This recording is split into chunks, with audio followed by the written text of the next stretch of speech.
Réveillé aux alentours de 1 heure ou 2 cette nuit, effectivement, par une série de détonations. Ce sont au moins 6 missiles qui se sont abattus sur la ville de Zaporijjia la nuit dernière. Et voici le résultat de l'un de ces missiles, un missile S-300 qui a frappé cette résidence. Alors nous sommes en plein centre-ville de Zaporijjia cette fois-ci. Nous sommes à quelques centaines de mètres de la principale avenue de la ville. Et derrière ces bâtiments, il y a le conseil général de la région de Zaporijjia. Zaporijjia qui est donc frappé pour la troisième fois depuis jeudi dernier. Au moins une personne est morte cette nuit dans cette frappe-ci. 5 autres personnes ont été blessées, mais vous le voyez, les gravats n'ont pas encore été dégagés. Ça fume encore, il y a toujours un début de feu sous ces gravats. De l'eau est envoyée dessus de manière à ce que l'incendie ne se propage pas, mais il est possible qu'il y ait encore des corps ici. L'attaque de la nuit dernière est une attaque globale sur l'ensemble du pays. Une dizaine de villes a été touchée à l'ouest, Ternopil, Venitsia, Lviv, où ce sont les infrastructures qui ont été touchées. Il y a des coupures de courant au moins à Lviv et à Jitomir. Au sud, c'est Mykolaiv qui a été touché par au moins 6 ou 7 missiles du même type que ceux qui ont été utilisés ici. De manière très symbolique, évidemment, la ville de Kiev a également été frappée. Il y a au moins 8 morts à Kiev ce matin après une série d'attaques. L'un des ponts de la ville qui se trouve à côté de ce que l'on appelle l'Arche de l'Amitié, qui est un symbole de l'amitié entre les peuples russes et ukrainiens, a aussi été détruit. Vous allez voir les images de caméras de surveillance, elles sont véritablement très impressionnantes. 24 blessés à Kiev ce matin. À 1 heure d'ici, c'est la ville de Dnipro aussi qui a été frappée. Bref, des attaques coordonnées. On se posait la question hier, souvenez-vous, de savoir quelle allait être la réponse à l'attaque du pont de Crimée. Eh bien, cela y ressemble ces dernières heures. En Ukraine, il semblerait que le pays entier soit sous la menace et sous une attaque de frappe russe. Hier soir, en début de soirée, l'ensemble du pays a été mis en alerte bombardement. Eh bien, voilà, les bombardements ont commencé. On ne sait pas évidemment quand tout cela va se terminer, mais pour l'instant et jusqu'à présent, une dizaine de villes a été attaquée. Il y a des morts, il y a des blessés, il y a beaucoup de destruction. Le jour même où Vladimir Poutine réunit un conseil de sécurité justement pour évoquer l'attaque du pont de Crimée il y a 2 jours. Merci beaucoup Thomas Misraki. Encore une fois, vos images d'hier étaient déjà très impressionnantes. Celles d'aujourd'hui aussi, on voyait à l'instant la béance d'un immeuble à Zaporijjia, le voilà. Et ce sont évidemment des personnes qui meurent sous ce type de missile. Ce sont des dégâts considérables aussi, et puis des populations qui sont livrées à une vie quotidienne épouvantable, sans électricité, sans eau. C'est ça aussi, on le dit pas souvent. Merci beaucoup Thomas, avec Axel Charles Messens. Thomas nous disait, amiral, tout le pays est visé. Est-ce que Poutine peut répéter cette opération de bombardement massif plusieurs fois? Est-ce qu'il va y avoir des répliques? Écoutez, est-ce que c'est en soi une stratégie qu'il peut tenir longtemps? C'est un élément d'une stratégie globale. Nous allons savoir dans les heures qui viennent le reste et dans quel ensemble, si vous voulez, de réponses cela s'inscrit. C'est ce que vous disiez tout à l'heure, il veut marquer le coup. Oui. Il a marqué le coup. Est-ce qu'il va continuer à marquer des coups en plus de marquer Écoutez, le coup normalement, à la chaîne de la Russie, il doit y avoir une stratégie globale, peut-être nouvelle, qui a dû être mise sur pied. Donc ça, c'est un des éléments. Nous ne connaissons pas encore les autres. Nous n'avons pas longtemps à attendre, malheureusement. Mais tout ce que nous voyons, n'oublions pas Grozny sous les bombes, rayé de la carte.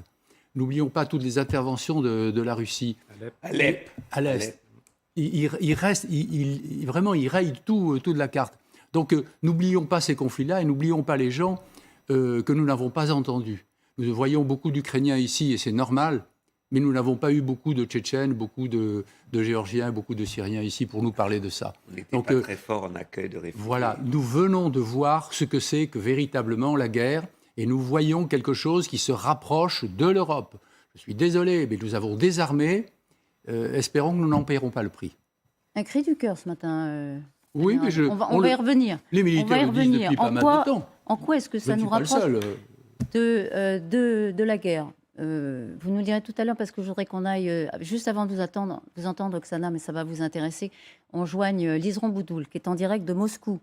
Merci beaucoup, Liseron. Conseil de sécurité, ce devait être l'événement de la journée. Il a été on va dire, différé dans l'intérêt qu'on lui porte tout de suite Annoncé. par ces bombardements massifs. Est-ce que ce Conseil de sécurité, en réalité, va servir à Poutine pour avaliser, il va lui servir à avaliser ce qui s'est passé ce matin en Ukraine? Écoutez, en fait, ici, depuis samedi, la question est posée. Vladimir Poutine va-t-il décider de riposter à l'attentat sur le pont de Crimée? Alors, on a peut-être un début de réponse avec ces frappes sur Kiev ce matin, qui auraient notamment ciblé un pont et peut-être le siège de la SBU, l'agence de sécurité intérieure ukrainienne. Rappelons que Moscou a annoncé hier que l'attaque sur le pont a été commanditée et préparée par les services spéciaux ukrainiens. Donc, si vous voulez, ici, il se disait qu'une réponse ferme et dure était inévitable. Alors, ce sera certainement un thème de discussion aujourd'hui lors de cette réunion du Conseil de sécurité ici au Kremlin. Jusqu'à présent, je peux vous dire que rien ne filtre sur cette réunion qui a pour objectif la sécurité nationale dans un contexte militaire compliqué pour le pouvoir russe actuellement. Alors, que pourrait-il s'y décider? Peut-être un changement de stratégie militaire globale, un changement de format et donc de dispositif militaire sur le terrain. C'est en tout cas ce que demande l'aile dure du camp de Vladimir Poutine ici depuis déjà plusieurs jours, après les reculs et les échecs de l'armée russe sur le terrain. Et ce n'est pas un hasard. Un nouveau commandant a été nommé samedi pour reprendre en main l'opération spéciale en Ukraine.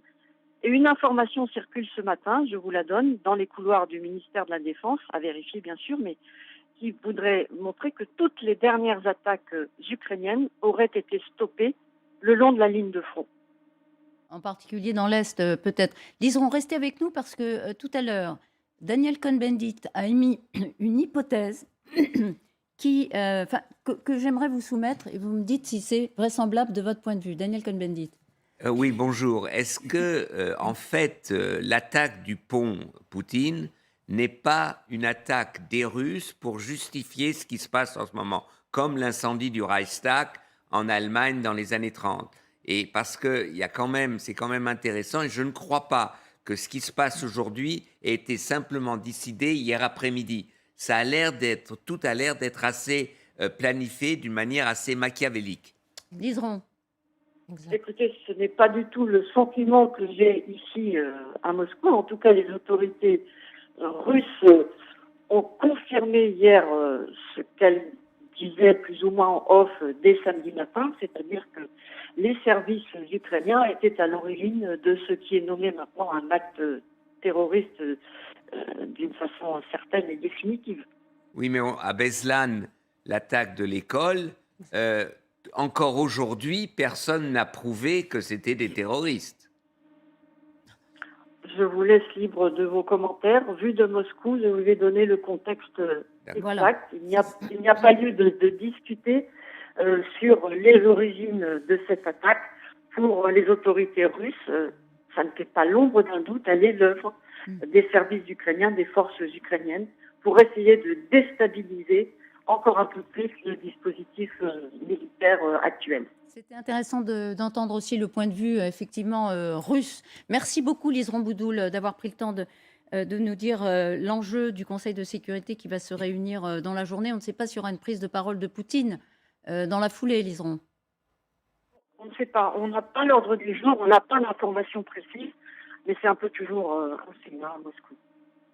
Merci beaucoup. Et bon courage à vous, bien sûr, sur le terrain. 2 images qui nous parviennent, que je vais vous montrer grâce à Marion Villette qui est en régie. D'abord, un pont. Regardez, un pont piétonnier à Kiev, voilà, qui a explosé. C'est un des impacts de missiles, des missiles dont le lancement a été ordonné par Vladimir Poutine. C'est un pont très connu à Kiev. Je ne sais pas, Oksana, si vous en avez connaissance. Et ça, ce sont d'autres images. Ce sont des Ukrainiens.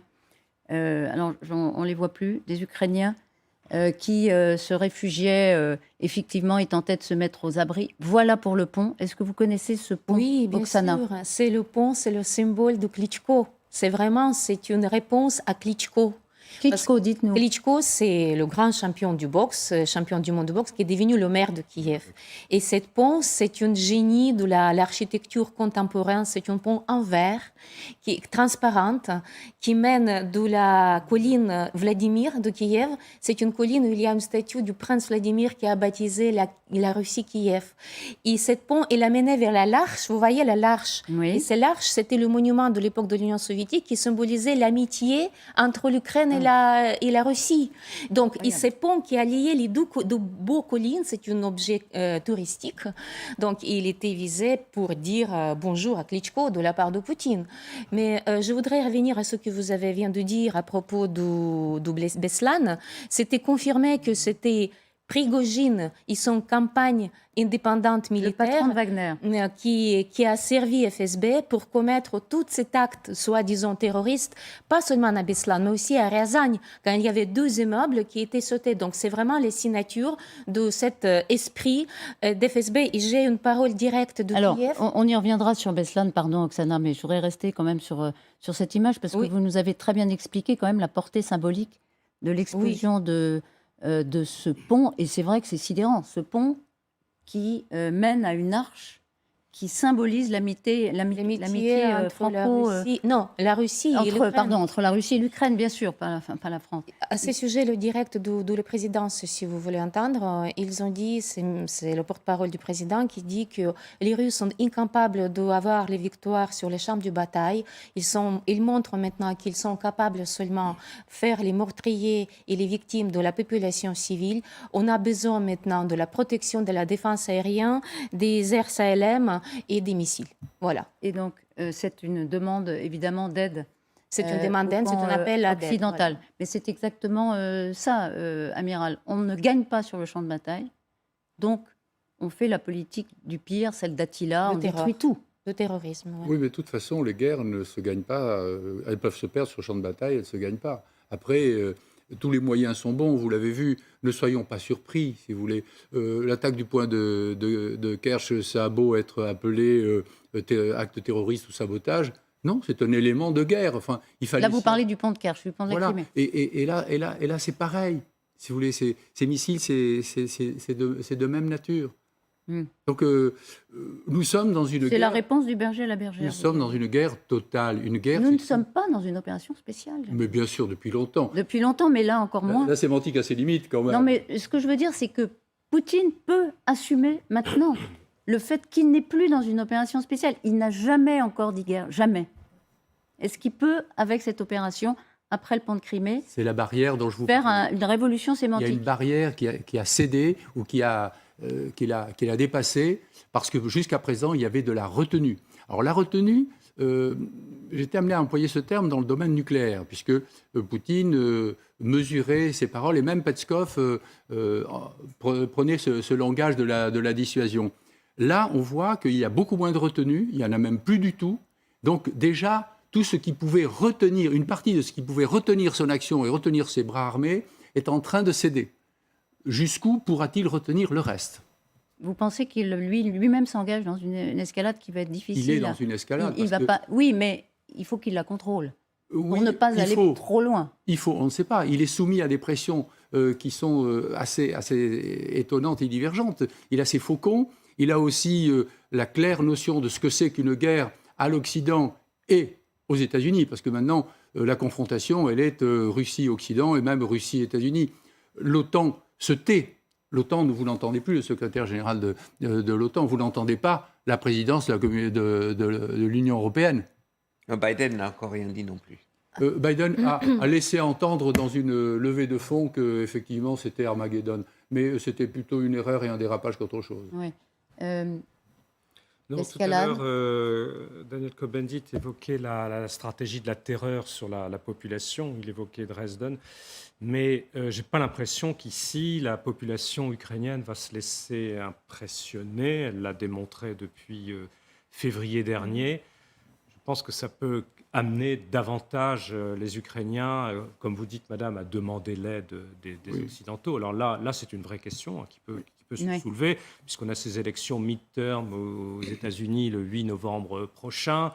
certains pensent que peut-être que le président Biden perdrait sa majorité à la Chambre des représentants.